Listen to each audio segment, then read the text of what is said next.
Είμαι ο Δημήτρης Ομηρίδης, γεννημένος το 1945, 5 Φεβρουαρίου. Από τα 3 μου χρόνια, παιδί πολύτεκνης οικογένειας, Βενιαμίν, βλέποντας τα αδέρφια μου ήθελα να γίνω κάτι καλό, κάτι καλύτερο και ίσως να το κατάφερα. Στα 12 μου λοιπόν αποφάσισα ότι αυτό που μου ταιριάζει, αυτό που το σώμα μου επιθυμεί, είναι 3 τέχνες μέσα από την κινησιολογία: η χορευτική, η ακροβατική και η πολεμική. Έτσι ξεκίνησα να μελετάω. Όλες οι ελεύθερες ώρες μου ήτανε αυτό: να μελετάω στο πάρκο της γειτονιάς, στην αλάνα που οι άλλοι παίζανε ποδόσφαιρο, στο σχολείο. Έτσι ξεκίνησε η ζωή μου. Τέλειωσα το γυμνάσιο, πήγα στη Γερμανία και ασχολήθηκα με το Γερμανικό Κολέγιο των Πολεμικών Τεχνών με βάση το τζούντο, καράτε και αϊκίδι. Εγώ όμως είχα το προσωπικό μου στυλ από τα 12 μου χρόνια και έτσι για τον κόσμο ήμουνα ο εξωγήινος. Χόρευα τέλεια, ακροβατούσα καλά και πολεμούσα με όλους, ούτως ώστε μέχρι σήμερα, στα 74 μου χρόνια, να μην έχω ιτηθεί ποτέ σε φιλικούς αγώνες, διότι ο πρωταθλητισμός δεν με άγγιξε ποτέ. Έτσι έφτασα, γυρνώντας στην Αθήνα και δημιουργώντας μια οικογένεια με 6 παιδιά, να ασχολούμαι με το ίδιο αντικείμενο, με την ίδια αγάπη, τα ίδια πιστεύω. Με αυτή την αγάπη, με αυτά τα πιστεύω, με μόνον καλούς μαθητάς να πορεύομαι πάνω στα ίδια πράγματα που αγάπησα από τα 3 μου χρόνια και μετά. Όλα λοιπόν έρχονται μέσα από μια τέλεια οικογένεια. Μια οικογένεια που το περιβάλλον της είναι αγιοσύνης. Μόνον έτσι μπορεί να μάθεις από πράξεις, όχι από πολλά λόγια. Οι γονείς που λένε πολλά λόγια και λίγες πράξεις δεν δείχνουν το σωστό δρόμο. Έτσι λοιπόν, εγώ γεννήθηκα μέσα σε ένα περιβάλλον με 2 άγιους γονείς, αδέλφια τα οποία με βοηθήσανε για να γίνω αυτό που έγινα, και έτσι σκέφτηκα ότι πρέπει να δημιουργήσω κι εγώ αντίστοιχα ένα τέτοιο περιβάλλον. Και το δημιούργησα. Δημιουργηθήκανε μπουσουλώντας πάνω στο τατάμι της σχολής, της Ομηρικής Σχολής, η οποία βρίσκεται σήμερα επί της 3ης Σεπτεμβρίου 19α. Εδώ η σχολή γυμναστικής, ακροβατικής, πολεμικής τέχνης. Μεγαλώσαμε εδώ μέσα, οπότε αυτό νομίζω ότι τα λέει όλα μόνο του. Λίγο τα γονίδια, λίγο πολύ γυμναστική. Είμαστε κατά του πρωτοαθλητισμού βάσει του πώς έχει εξελιχθεί. Θεωρώ ότι ο αθλητισμός μπορείς να αθλείσαι καθ' όλη τη διάρκεια της ζωής σου. Ο πρωτοαθλητισμός έχει ημερομηνία λήξης, οπότε εντάξει, είναι για μένα 2 διαφορετικά πράγματα. Μ' αρέσουν όλα, αλλά θεωρώ ότι περισσότερο μου ταιριάζει ο χορός και τα ακροβατικά. Μου ταιριάζουν οι δυναμικές ασκήσεις, μου ταιριάζει το να είμαι βάση στα ακροβατικά. Έχω συνηθίσει από μικρή, δηλαδή κάναμε μαζί ακροβατικά. Ήτανε το ζευγάρι μου, ας πούμε, και πάντα τη σήκωνα, την έκανα, την έρανα. Και έχω μάθει από μικρή αυτό, να είναι η βάση. Από πάρα πολύ μικρές παίζαμε μέσα σε αυτό το χώρο. Ο πατέρας μας μέσω του παιχνιδιού ουσιαστικά μας δίδαξε πάρα πολλά πράγματα, ασκήσεις, ακροβατικά, πώς να να μάθουμε κι εμείς οι ίδιοι το σώμα μας, όπως ο ίδιος γνώριζε το δικό του. Και σιγά σιγά καταφέραμε να εξελίξουμε αυτές τις δεξιότητες, να τις κάνουμε μέρος και της δικής μας ζωής. Και έχουμε φτάσει πλέον σε ένα σημείο που είμαστε πάρα πολύ ευτυχισμένες που ασχολούμαστε με αυτό και θέλουμε να βοηθήσουμε και άλλο κόσμο να καταλάβει και αυτό στο δικό του το σώμα και να έχει μια εξίσου όμορφη ζωή.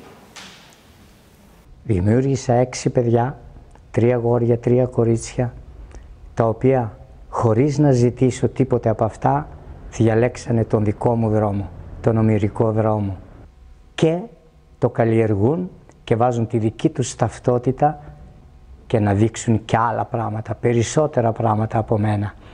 Η τεχνολογία προχωράει, άρα μπορούν να δείξουν φανταστικά πράγματα. Τους ευγνωμονώ, τους αγαπώ και τους λατρεύω που συνεχίζουν να με βοηθάνε τα ίδια μου τα παιδιά να καταλήξω μέχρι το τέλος της ζωής μου, όσο κι αν είναι αυτό, με το ίδιο κορμί, την ίδια ψυχή, τα ίδια πιστεύω. Τους αγαπώ. Εγώ είμαι ο Τριαντάφυλλος, ο μικρότερος από τα παιδιά. Γεννήθηκα στο γυμναστήριο, δηλαδή η μητέρα μου και τη μέρα που σπάσαν τα νερά ήταν δίδασκε, έκανε μάθημα. Από μικρός έμαθα να χρησιμοποιώ το σώμα μου σαν ένα εργαλείο και να γίνομαι κάθε μέρα καλύτερος. Μεγαλώνοντας, άρχισα να καταλαβαίνω ότι βρίσκεις ποια πραγματικά σου αρέσουν, ποια αγαπάς. Και εγώ τα τελευταία 5 χρόνια ασχολούμαι με το parkour και το free running, που είναι πιο καινούριο. Και μέσα από αυτό νιώθω ελεύθερος, ζωντανός. Έχω μια πολύ καλή σχέση με το σώμα μου, με την κίνηση. Αναπτύσσω συνέχεια τη δεξιότητά μου και σε αυτό έχει βοηθήσει πάρα πολύ ο πατέρας μου, στο να έχω μια εμπιστοσύνη στο σώμα μου και να κάνω πράγματα που ο κόσμος τρομάζει βλέποντάς τα, αλλά εγώ είμαι πολύ σίγουρος για αυτά που κάνω. Ο πατέρας μου προσέφερε μια κουλτούρα αθλητικής παιδείας, με έμαθε να αγαπάω ουσιαστικά το σώμα μου, να διαβάζω ουσιαστικά το σώμα μου. Μεγάλωσα σε αυτό το χώρο στον οποίο είχα τη δυνατότητα να ασχοληθώ με το σώμα μου με διάφορους τρόπους. Είχα τον πατέρα μου που ήταν το πιο βασικό, που μου έδειξε πάρα πολλούς δρόμους τους οποίους μπορώ να ακολουθήσω και μου πέρασε τη δικιά του κουλτούρα με έναν πολύ ωραίο τρόπο και με έμαθε να σέβομαι και να αγαπάω το σώμα μου, ώστε να φτάσω σε ένα σημείο να ακολουθήσω τον δρόμο που εγώ αγαπώ, το parkour, και χρησιμοποίησα όλα αυτά τα εφόδια για να καταφέρω να φτάσω σε ένα καλό επίπεδο, ένα ψηλό επίπεδο στην τέχνη που αγαπώ. Για να ακολουθήσει κανείς την θεραπευτική ομηρική γυμναστική πρέπει πάνω απ' όλα να έχει σωστή σκέψη, σωστή διατροφή και σωστή άσκηση. Τι σημαίνει αυτό? Η σωστή σκέψη είναι ότι αποβάλλω τα πάντα τα οποία είναι αρνητικά για το θεϊκό τέλειο δημιούργημα που είναι το ανθρώπινο σώμα.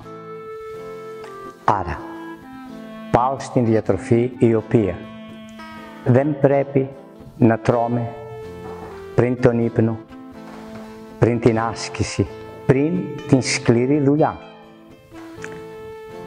Δεν πρέπει να τρώμε πολύ, πρέπει να μειώσουμε την ποσότητα του φαγητού μας.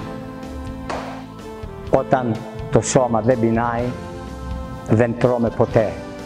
Όταν το σώμα δεν διψάει, δεν πίνουμε τίποτα. Και όταν το σώμα δεν θέλει να κοιμηθεί, για κάποιον λόγο δεν πρέπει να κοιμηθούμε. Να αφήσουμε μόνο τον ύπνο να έρθει από μόνος του και όχι κάποιοι που παίρνουν φάρμακα για να κοιμηθούν. Μακριά λοιπόν από φάρμακα, μακριά από ουσίες, μακριά από το κάπνισμα, μακριά από τη λαιμαργία. Έτσι μόνο μπορούμε να ακολουθήσουμε την ονειρική θεραπευτική γυμναστική, η οποία για να μπορεί να έχει τέλεια φυσική κατάσταση, διπλή από το βάρος δυναμική και πολύπλευρες, πολύτεχνες τεχνικές, μόνο με ένα άρτιο θεϊκό σώμα μπορούμε να τα αποκτήσουμε. Αυτή είναι η ονειρική γυμναστική. Αυτόν τον δρόμο που τον ασπάζονται εκατοντάδες καλοί μαθητές. Αυτοί που μόνον αγαπάνε τον εαυτό τους. Ένα άτομο που δεν αγαπάει τον εαυτό του δεν μπορεί να βαδίσει τον ονειρικό δρόμο. Είναι λίγο σκληρός διότι ζητά από τον άνθρωπο να αγαπήσει τον εαυτό του και μόνο τον εαυτό του. Όλος ο χρυσός του κόσμου είναι ο εαυτός μας. Η ομηρή διάσκηση, φιλοσοφία, γεννήθηκε για να ανακαλύψουμε τις δυνάμεις αυτού του τέλειου θεϊκού οργανισμού, το σώμα μας. Μέσα από τη σκέψη ανακάλυψα μαζί με τον ομηρίδιο δρόμο ότι το ανθρώπινο σώμα δεν έχει υπέρτατο τουλάχιστον σε αυτή τη ζωή. Όσο ασκήσει θεραπευτικά μπορεί να ανεβαίνει καθημερινώς. Από μόνο του σε προειδοποιεί ημέρες που θέλει ξεκούραση, που θέλει ανάπαυση. Έτσι δημιουργήθηκε ο ομηρίδιος δρόμος. Με 3 ασκήσεις, με τους έντεχνους κοιλιακούς, οι οποίοι έχουν διαφορετικούς δρόμους για να γυμνάζουν και σε 4 σημεία, μπροστά, πίσω και πλάγια, με 12 δρόμους των κάμψεων χεριών και 12 δρόμους βασικούς και 12 δρόμους των κάμψεων ποδιών, έχουμε γυμνάσει τα πάντα. Μετά από αυτά υπάρχουν οι μεμονωμένες ασκήσεις οι οποίες πρέπει να αναπτυχθεί το σώμα ως προς την τελειότητα της φυσικής, της δυναμικής, για να μπορεί να ασχοληθεί με ένα ή περισσότερα αθλήματα που πάνε και στη ψυχή και στο σώμα. Έτσι γίνεται υπερήρωας. Αυτό θέλω να ανακαλύψουν οι άνθρωποι μέσα από το βιβλίο, μέσα από τις ασκήσεις, με σωστές πολύπλευρες τεχνικές, οι οποίες μας δίνουν πάνω απ' όλα την ευχαρίστηση να γυμναστούμε, διότι όλα αυτά βασίζονται πάνω στην χορευτική, την ακροβατική και την πολεμική κινησιολογία, άρα τα πάντα. Πριν 22 χρόνια, ρεπόρτερ Αμερικάνος ήρθε και συζήτησε μαζί μου 3,5 ώρες. Έκανε ρεπορτάζ 15 χρόνια σταλμένος από Αμερική σε 5 υπήρους. Μετά από 3,5 ώρες σηκώθηκε στο γραφείο μου και μου είπε «Γράψτε βιβλίο, θα σπάσετε τα ταμεία του κόσμου». Πρώτον, διότι η φιλοσοφία σας δεν υπάρχει. Δεύτερον, το φωτογραφικό υλικό που έχετε από την παιδική εφηβική σας ηλικία δεν υπάρχει. Και τρίτον και σπουδαιότερο, το κορμί που έχετε στα 54 περίπου χρόνια ήμουν, δεν υπάρχει πουθενά. Εγώ όμως είπα ότι θα γράψω μεν βιβλίο, αλλά όχι τώρα. Μου λέει γιατί ο κόσμος διψάει να μάθει. Λέω κι εγώ διψάω να μάθω.